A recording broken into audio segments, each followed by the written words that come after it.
হ্যাঁ, শিক্ষার্থী বন্ধুরা, আমাদের আজকের টপিক ন্যারেশনের উপর এটি আমাদের 4th লেকচার।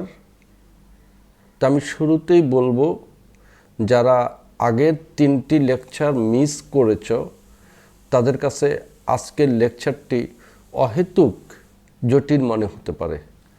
সেজন্য আমি পরামর্শ দেব, আগের 3টি লেকচার অবশ্যই তোমরা দেখে নেবে, বিশেষ করে লেকচার 1 তো দেখবেই। তো আমি 3টি লেকচারের লিংক নিচে, এই ভিডিওর নিচে দিয়ে দিচ্ছি, তোমরা সে 3টি দেখে নেবে। আজকের লেকচারটি অনেক সহজ, যারা আগেরগুলো দেখে থাকবে তাদের জন্যে। তো আসো আমরা কাজে হাত দেই। আমাদের জন্য কোশ্চেন সেন্টেন্সটা হচ্ছে yes I work here, Rana said. তো আমরা যথারীতি কাজে শুরু করে দিই। আমাদের এই যে বক্স সম্পর্কে আমি প্রতি লেকচারে বলেছি, এই একটা বক্স দিয়ে আমরা সকল ন্যারেশনের সমস্যার সমাধান করব। এই জন্য এই বক্সটি যাদের মুখস্থ নেই তারা মুখস্থ করে নেবে। তো বক্সের শুরুতে প্রথমে দেয়া আছে স্পিকার। স্পিকার মানে যিনি কথা বলেন তিনি। তো ইয়েস আই ওয়ার্ক হিয়ার, এই কথাটা বলেছে রানা, তাহলে রানা হচ্ছে স্পিকার। স্পিকারের পরে আছে রিপোর্টিং ভার্ব। যেমনটি করে আমি আগের থেকেই বলে এসেছি, ন্যারেশনে আসলে নতুন নিয়ম বলে কোনো কথা নেই। নতুন নিয়ম মানে হচ্ছে নতুন নতুন রিপোর্টিং ভার্ব, আর অন্যান্য অংশ সব একই রকম, শুধু রিপোর্টিং ভার্বগুলো চেঞ্জ হয়। আর রিপোর্টিং ভার্বগুলোর ব্যাপারে শিক্ষার্থীদের অবশ্যই সাবধান থাকতে হবে। তো কোশ্চেনের মধ্যে একটা শব্দ আছে ইয়েস। ইয়েস শব্দটা যখন থাকে তখন রিপোর্টিং ভার্ব হিসাবে আমরা লিখব রিপ্লাইড ইন দ্য অ্যাফার্মেটিভ। যখন ইয়েস থাকবে, ইয়েস শব্দটা অ্যান্সারের মধ্যে আমাদের লিখতে হবে না, এই অ্যান্সারটা ইয়েস শব্দটা বাদ হয়ে যাবে, ইয়েস শব্দটা থাকবে না। ইয়েস যখন থাকবে তখন রিপোর্টিং ভার্ব হিসাবে আমরা লিখব রিপ্লাইড ইন দ্য অ্যাফার্মেটিভ। ঠিক আছে, আমি সামনে যাওয়ার আগে অ্যাফার্মেটিভ শব্দটার স্পেলিংয়ের ব্যাপারে একটু সাবধান হতে বলবো। AFFIR, এই যে মাঝখানে অনেকেই ভুল করে ফেলে, AFFIR মনে রাখবে, অ্যাফার্মেটিভ। বাকিটুকু শুদ্ধ হয়, এই মাঝখানে ছোট্ট আইটা ভুল হয়ে যায়, তাহলে হলো এখানে স্পিকার মানে যিনি কথা বলছেন তিনি হচ্ছেন রানা, সেজন্য স্পিকারের ঘরে রানা।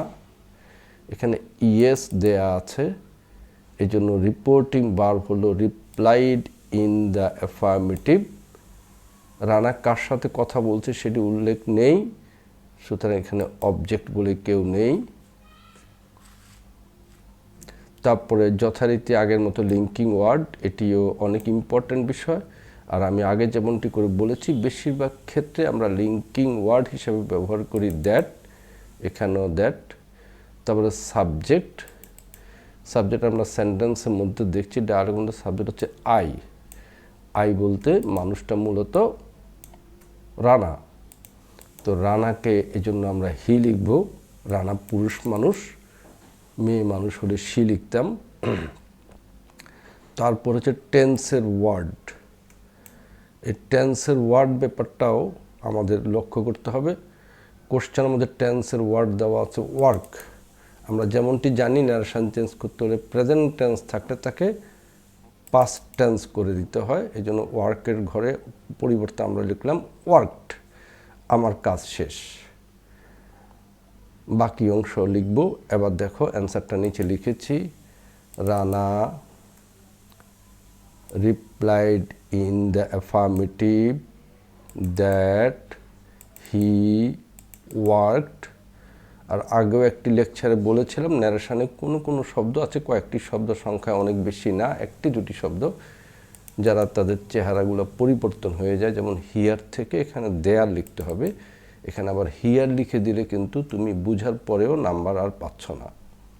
তো Rana replied in the affirmative that he worked there. ঠিক আছে, আসো আরেকটা সেন্টেন্স দেখি। এখানে সেন্টেন্স হচ্ছে no, I have no money, Rana said. যথারীতি আগের মতো স্পিকার মানে যিনি কথা বলছেন তিনি হচ্ছেন এখানে রানা, সেজন্য বসেছে রানা।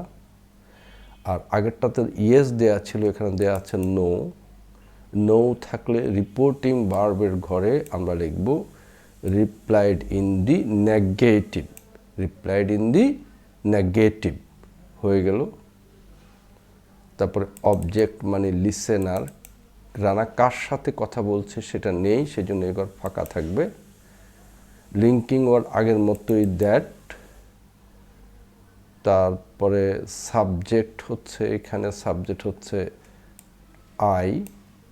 আই মানে মানুষটা রানা, এই জন্য আই এর জায়গায় লিখবো আমি হি। তারপরে টেন্সের টেন্স ওয়ার্ড এখানে দেওয়া আছে হ্যাভ। তো ন্যারেশন করতে গেলে যেমনটি প্রেজেন্ট টেন্সগুলোকে পাস্ট টেন্স করে দিতে হয়, এই জন্য হ্যাভের জায়গায় হ্যাড বসালাম, আমার কাজ শেষ। Rana replied in the negative that he had no money. Answer হয়ে গেল। তাহলে এখানে নতুন কি দেখলাম? নতুন শুধু আমরা দেখতে পেয়েছি রিপোর্টিং ভার্ব। ইয়েস থাকলে রিপ্লাইড ইন দি অ্যাফার্মেটিভ উপরেরটা, আর নো থাকলে রিপ্লাইড ইন দি নেগেটিভ। তো আমি নিচে কিছু এক্সারসাইজ রেখেছি তোমাদের জন্যে। তোমরা একটু সময়ের জন্য ভিডিওটি পজ করে দিয়ে এই 3টি সেন্টেন্স পরিবর্তন করার চেষ্টা করো। আমার মতো করে এমন বক্স তৈরি করো, খাতায় বক্স তৈরি করে বক্স সিস্টেমে অ্যান্সারগুলো লিখো। পরবর্তীতে তুমি সেন্টেন্স আকারে লিখবে। তো তোমার যে একটু সময় লাগে ততটুকু সময় নাও। নিচে অ্যান্সার দেয়া আছে, আশা করি তুমি লেখা হয়েছে বা লেখা শেষ হওয়ার পরে তুমি অ্যান্সারের ঘরে যাবে। আমি এখন যাচ্ছি অ্যান্সারের ঘরে।